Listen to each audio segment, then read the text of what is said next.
सोचो आपके घर में 3, 4, 5 मेंबर हो, सुबह सब अपना कस के जूते वूते और 5 किलोमीटर भागा करो, 5 किलोमीटर की दौड़ लगाओ अथवा लंबी सैर करो तेज चहलकदमी करते हुए, या फिर मैट बिछा के 1 घंटे आसन करो।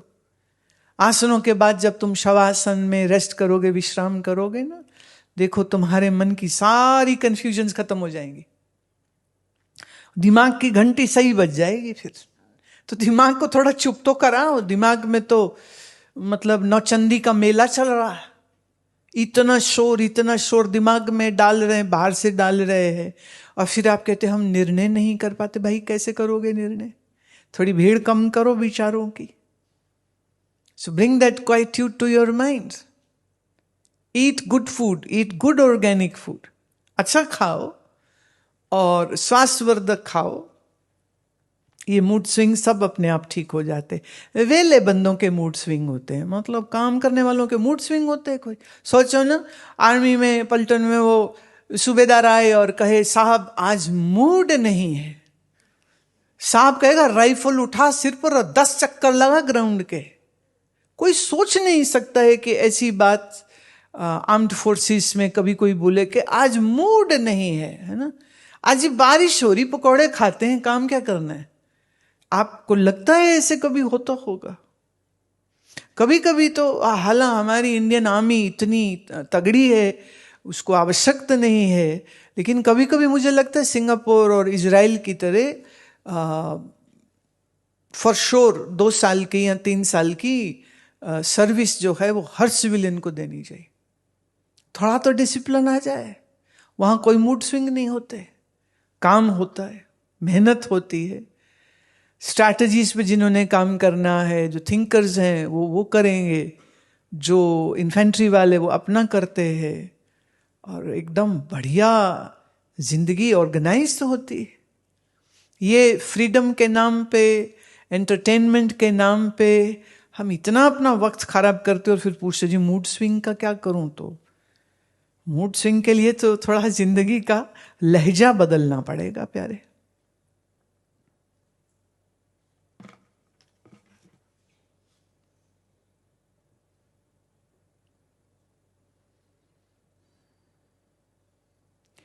प्रश्न पूछा है, I am the witness of my thoughts and the conclusions arrived by me after thoughtful contemplation. Who is the witness?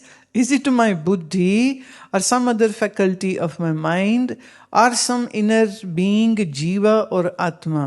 Dear Satish, you're too confused. That is now not how this thing would get unfold for you.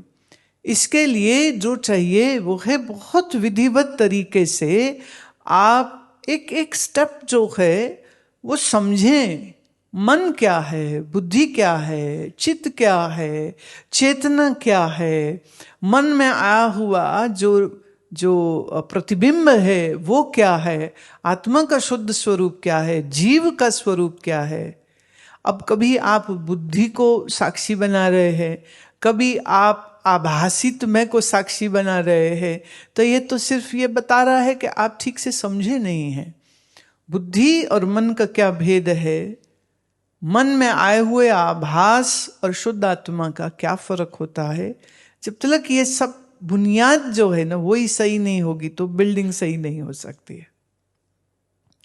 वेदांत ना इसे टुकड़े टुकड़े में समझा नहीं जा सकता है। तो मेरा आग्रह है कि निर्वाण षटकम आत्मबोध, ये 2 ग्रंथ हैं आदि शंकराचार्य के, जिसको मैंने बहुत डिटेल से समझाया है। ये इसके वीडियोस भी हैं, ऑडियो भी है, बुक भी है। जो चाहें उसको लीजिए, बहुत अच्छे से पढ़िए, बहुत अच्छे से सुनिए और समझने की चेष्टा करिए, ताकि ये जो खिचड़ी पक गई है जीव, बुद्धि, साक्षी और आत्मा की, तो इसको थोड़ा सॉर्ट आउट करने की आवश्यकता है। प्रश्न पूछते हैं, महेश मन जड़ है तो ये मरता क्यों नहीं है जब शरीर मर जाता है? नहीं, मन पूरा जड़ नहीं है। मन में कुछ भाग चेतन का भी है और मन में कुछ भाग जड़ता का भी है। ये मलिन सत्वगुणी है, मन के अंदर दोनों है। जैसे जिस बल्ब से रोशनी आ रही है तो लगता है बल्ब भी रोशन हो गया, पर क्या बल्ब रोशन हो गया, या के अंदर फिलामेंट जल रहा था इसलिए बल्ब के रोशन हो जाने का धोखा हो जाता है। हालांकि रोशनी तो वहीं से आ रही है, लेकिन अगर पीछे से लाइट बंद कर दें तो बल्ब तो वो कांच का एक गोला सा ही रह जाएगा। अभी रोशनी आ रही है क्योंकि लाइट आ रही है, पर बल्ब भी हो, तार भी हो, स्विच भी हो, पर पीछे से लाइट नहीं आए तो रोशनी कैसे आएगी? तो बल्ब रोशनी देता है, बिजली की तार रोशनी देती है, कि बिजली का करंट रोशनी देता है, या तीनों मिलकर के रोशनी देते? लॉजिकली क्या कहेंगे? तीनों, बल्ब भी, तार भी, पीछे से आता इलेक्ट्रिसिटी का फ्लो भी। इसी तरह से मन पूर्ण रूपेण 100% जड़ नहीं है। ये मन मुझ चेतन स्वरूप के सानिध्य से चेतन जैसा, इसलिए मन पूरा जड़ नहीं, मन पूरा चेतन नहीं, मिश्रण है ये। इसीलिए शरीर तो मर जाता है, शरीर तो बिल्कुल एलिमेंट्स है ना, 5 तत्वों से बना है, प्राण निकला तो शरीर खत्म, लेकिन मन के अंदर प्राण नहीं है। हालांकि प्राण मन के चलाने में, मन के काम करने में बहुत बड़ी रोल अदा करता है, लेकिन हमारा शरीर जो है ये तो 100% जड़ है, लेकिन मन 100% जड़ नहीं है। इसीलिए शरीर खत्म हो जाता है, मन खत्म नहीं होता है।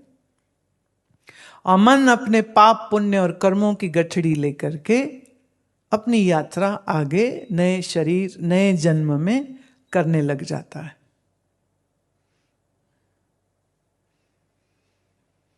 ऐसा ही प्रश्न आया है नरेंद्र राठौड़ जी का। वो पूछते हैं, मैं हूं की भावना आत्मा की एक प्रतिछाया है और ये सूक्ष्म शरीर में परावर्तित होती है, तो फिर जब शरीर नहीं होता तब मैं हूं की भावना भी नहीं होती, लेकिन उस स्थिति में आत्मा का अनुभव भी नहीं होता, तो फिर आत्मा का अनुभव कैसे करें? सुंदर प्रश्न है। अभी जिसको तुम मैं कह रहे हो ये शुद्ध मैं की प्रतिछाया है जो मन में पड़ रही है, बिल्कुल सही। फिर आप कहते हैं जब शरीर नहीं होता है तो मैं हूं की भावना नहीं होती, बिल्कुल गलत। आप जब रात सोते हो गहरी नींद में, शरीर का पता नहीं चलता है, पर नींद हो रही है ये तो पता चलता है कि नहीं चलता है? अच्छा, आप लाइट बंद कर दिए, आंख बंद कर दिए, एसी ऑन है, ब्लैंकेट ले लिया, पड़े हैं, नींद नहीं आ रही है, इसका पता किसको चलता है? शरीर को, मन को, मन के अंदर आई आत्मा की प्रतिछाया को, या मुझे? शरीर को नींद आ गई और रात भर सोते रहे, तो नींद किसको आई? पहला प्रश्न, शरीर को आई कि मन को आई? हाँ, किसको आई? और मन जागा रहा क्या? मन को भी आई, पर सोते सोते में आके मच्छर कान में घूं घूं करे तो सोते सोते में उसको ऐसे थप्पड़ लगा देते हो, और सुबह कहते हो ये मेरे खून कहाँ से आ गया? अच्छा, मच्छर आया था तो उसको मार दिया हो। माने तुम्हारा क्या निशानेबाज हो तुम कि नींद में मच्छर ने अपना गाना गाया और तुमने नींद में ही थप्पड़ मार दिया उसको। सो रहे थे पर ठंड लगी, कब चद्दर खींच के ऊपर ले ली पता नहीं है, पर चद्दर ली ना। एक पति पत्नी, ये रियल टाइम बात कह रही हूं, पति पत्नी, पत्नी थोड़ी मोटी थी, पति थोड़े पतले थे, तो कोई शादी के 3 महीने निकल गए अक्टूबर में शादी हुई थी, तो जनवरी आ गई, तो पतिदेव ने पत्नी को बैठाया और कहा कि देखो आज से तुम अलग बिस्तर में सो, मैं अलग बिस्तर में, तेरी रजाई अलग मेरी अलग। बोली क्या मतलब? हम साथ नहीं सोएंगे? कहते साथ नहीं सोएंगे, तू एक करवट मारती है, मेरे से रजाई उतर जाती, मैं रात भर ठिठुरता रहता हूं और तू मजे से सोती रहती है। नहीं मैं ऐसे थोड़ी कर सकती हूँ। बोले रोज ऐसा होता है। नहीं झूठ बोलते हो, ऐसा नहीं है। उनने रात को वीडियो कैमरा ऑन कर दिया अपने फोन का, अगले दिन सुबह दिखाया, बोले देख वो जैसे करवट लेना यूं तो पूरी रजाई उसके साथ, आधी पहले इधर है और वो करवट मार, अब शरीर बड़ा है और वो मारे करवट, तो पति देव की रजाई गई। अब नींद इतनी आई है कि उठ के नई रजाई या कंबल वो तो ले नहीं पाए, पर सो भी रहे हैं और ठिठुर भी रहे हैं। और इसी बात पे उनका 6 महीने बाद डाइवोर्स हो गया था, कि वो पत्नी जिद करे साथ ही सोऊंगी, पति कहे मैं नहीं सोता। वो कि कौन ठिठुरे, और कह रहे चलो रजाई ले लेते हो, ये भी मैं चलो स्वीकार कर लूं। और फिर वो रात को तो कई बार टांग मार देती, मैं बिस्तर से नीचे गिरा पड़ा होता हूं, तो अब तो गधी की तरह दुलत्ती मारेगी तो मैं नहीं खाऊंगा। मैं शादी इसलिए नहीं करी कि अपने ही बिस्तर से नीचे कोई गिरा दे मुझको, या मेरी रजाई भी तुम ले लो, तो मैं नहीं। अब पत्नी कहे मुझे तो बिल्कुल भी नहीं पता। जैसे एक सज्जन, अभी हम कहीं गए तो 2-3 लोगों को कमरा शेयर करना था, तो वह आपस में बात करते, बोले तुम खराटे तो नहीं मारते? कहते ना बिल्कुल भी नहीं। कह रहे चल फिर ठीक है। अगले दिन सुबह वो मुंह फुला के बैठे हुए, बोले काहे? बोले रात भर खराटे मारे हैं तुमने, हम तो पैर से मार मार के तुमको उठाते थे, तुम कहते थे हैं कौन है कौन है, और फिर सो जाते थे। हम पूरी रात तुमको जगाते रहे कि कुछ देर हम भी सो लें। कह रहे देखो हम सो गए तो अब हमें क्या पता हम खराटे मारते हैं कि नहीं मारते हैं। तो बोले फिर ये क्यों कहा खराटे नहीं मारते? बोले आज तक किसी ने शिकायत ही नहीं करी। बोले किसी ने शिकायत नहीं करी, ऐसे कैसे हो सकता? उनकी पत्नी भी थी, कहती असल में इसके आने के आधे घंटे पहले मैं सो जाती हूं, अब उसके बाद क्या होता है इसकी खबर मुझको नहीं है।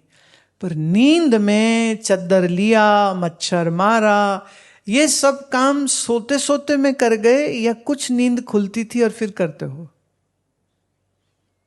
लेकिन फिर भी कहां शरीर पड़ा है, किस शहर में पड़ा है, किस कमरे में पड़ा है, ये सुधि नहीं होती। और नींद बहुत अच्छी आई ये भी तुमने जाना, तो जो नींद पूरी तुम्हें आ गई होती तो जाना किसने कि नींद अच्छी आई? इसका मतलब जिस मन और शरीर पे नींद छाई थी उससे अलग तुम उस मन और शरीर के सोने को जान रहे थे। तो जान तो मैं ही रहा हूं, लेकिन जानने के लिए जिस बुद्धि के इंस्ट्रूमेंट की जरूरत होती है वो नींद में उतना एक्टिव नहीं होता है। अगर बुद्धि एक्टिव रहे तो नींद कैसे आएगी? माने आप सोचते रहो, नींद तो नहीं आएगी ना। तो इसका मतलब बुद्धि ठप हो जाती है और मन भी ठप हो जाता है जब नींद आती है। लेकिन 2 चीज फिर भी बची, मेरे 2 एसेसरीज, जिसे हम कहते चित्त और जिसे हम कहते अहंकार, वो जागृत रहता है। इसलिए इस चित्त के माध्यम से मैं ही जानता हूं कि नींद हुई। इसलिए जब शरीर नहीं होता, भले नींद में, भले बेहोशी में, भले मृत्यु में, तो भी जानने वाला मैं ही होता हूं। तो बुद्धि की जरूरत मुझे नहीं है, बुद्धि को मेरी जरूरत होती। जैसे मुझे बाहर देखना हो तो आंखों की जरूरत है, पर अगर मुझे कुछ बाहर नहीं देखना तो फिर आंखों की जरूरत कहां है? जैसे रात के समय में आप आंख ही बंद कर लेते हो क्योंकि कुछ देखना नहीं है, तो उससे तुम अंधे थोड़ी हो जाते हो। तो जब चाहो आंख खोलो और तुम कुछ देख सकते हो, पर जब कुछ नहीं देखना तो आंख बंद कर लेते हो। इसी तरह इस बुद्धि और इस मन की कोई आवश्यकता नहीं है। तो नींद हो गई, मन बुद्धि दोनों सो गए, पर चित्त अहंकार बना हुआ है। इसके माध्यम से ही मैं जानता हूं नींद हुई या बेहोशी हुई, या अब नींद खुल गई, या अब वापस होश आ गई। बेहोशी से तो वापस आया जा सकता है, पर मर ही गए तो वापस नहीं आ सकते। इसलिए इस बेहोशी और इस नींद को ज्यादा अच्छे से समझने की चेष्टा करनी चाहिए। कहां से नींद आती है, किसको नींद आती है, और कौन जानता है कि नींद हुई। जिसने इस नींद के साथ रिलेटेड इन 3 प्रश्नों के उत्तर ढूंढ लिए, वो योगी हो गया। योगी उसको नहीं कहते जो वृश्चिकासन लगा ले, ना ना ना। योगी वो है जो इस नींद के रहस्य को समझ सकता है, इस नींद को जान सकता है। अब आप मुझे मत पूछने लग जाए ना, आप बताओ कैसे जाने, ये तो तुम्हें करना पड़ेगा, ये तो तुम्हें ढूंढना पड़ेगा।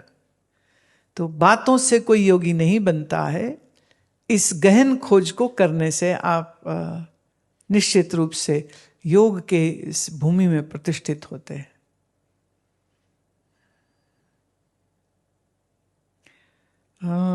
दिलीप मनचंद लखनऊ से पूछते हैं कि मैं कई वर्षों से अमृत वर्षा ऐप के माध्यम से जुड़ा हूँ, सुनता हूँ और महसूस करता हूँ कि राग और द्वेष ये दोनों भाई चित्त के को समय समय पर अशांत करते हैं, जबकि मुझे आपके वचनों से ज्ञात है कि इनसे मुझे कुछ मिलने वाला नहीं है, पर मन के वेगों को रोकने में असमर्थ हूँ।